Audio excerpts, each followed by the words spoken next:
Asalaamu calaykum waraxmatullaahi wabarakaatu. Maantay waxaan ka hadlaynaa taangiga casriga ah ee lagu ciilay dowladda Turkiga. Horumarka guusha ee laga gaaray samaynta matoorka taangiga Altay.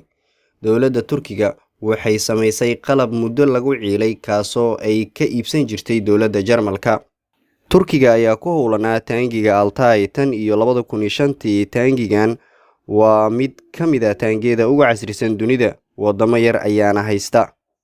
Hoggaanka Turkiga ayaa sheegay in bishan tijaabo lagu samayn doono taangiga Altay kaasoo ka mid ah kuwa ugu casrisan ee adduunka laga isticmaalo. Waa taangi ay ku howlanayd soo saaristiisa muddo.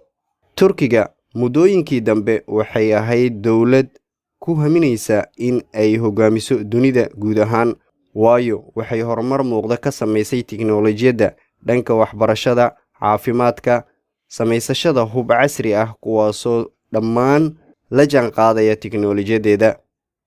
Ismaaciil Damiir waa madaxa warshadaha qalabka militariga sameeya ee dalka Turkiga. Khudbad telefishinka laga sii daayay Axaddii ayuu ku sheegay in ugu dambeyn lagu guuleystay farsamaynta taangiga casriga ah ee Altay, dhowaana la tijaabin doono. Culayska ugu weyn wuxuu Turkiga ka haystay sidii loo heli lahaa matoorka awoodda badan ee uu ku shaqeeyo taangigaas. Horeyna waxay isugu fahmi waayeen Jarmalka, kaasoo Turkiga saaray cunaqabatayn dhinaca hubka ah. Waxaa soo baxaya warar sheegaya matoorka taangiga in ay si dhammaystiran u sameeyeen dowladaha Turkiga iyo Kuuriyada Koonfureed ayagoo iskaashanaya, maadaama dowladdii soo saari jirtay ee Jarmalka ay iska diiday in ay ka iibiso dowladda Turkiga. Wargeyska Defense News ayaa laga soo xigtay xog uu ka helay sarkaal Turki ah kaasoo aan magaciisa la shaacin. Sarkaalka ayaa sheegay in shirkad fadhigeedu yahay Kuuriyada Koonfureed ay heshiis la gashay Ankara, taasoo qayb ka noqotay guusha laga gaaray samaynta matoorka taangiga. Turkiga ayaa mashruucan soo bilaabay sanadii 2005 ilaa 2007. Wuxuu soo maray heerar kala duwan, laakiin dib u dhac ayaa ku yimid kadib markii ay Jarmalka iyo Turkiga isku fahmi waayeen isku day la doonayay in lagu soo saaro matoor taangigan kaasoo u qaas ah Turkiga.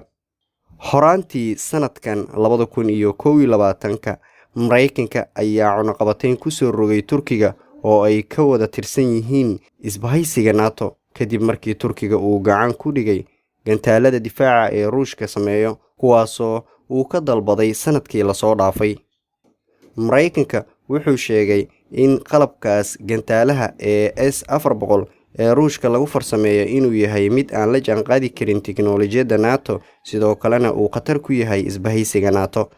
Dowladda Jarmalka ayaa diidmadeeda u cuskatay cunaqabatayn dhanka hubka ah, taasoo ay hore u saartay Turkiga.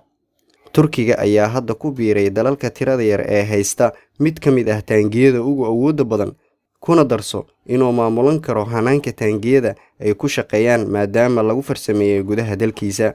Muddooyinkii dambe waxay Ankara xoogga saaraysay inay ballaariso awooddeeda militari si ay saameynteedii caalamka ku soo celiso. Waxay dhaqdhaqaaqyo militari ka wadaa dalal dibadda ah. Ugu dambeyn daawade, waxaa iga su'aal ah, waa kuma cidda sababta u ah guulaha xiriirka ah ee dowladda Turkiga? Fadlan ha hilmaamin inaad subscribe saartid channelka, sidoo kale like saar muuqaalkan, sheertana ha ka hilmaamin. Intaas waan kala mudannahay. Waxaan ku leeyahay assalaamu calaykum waraxmatullaahi wabarakaatu.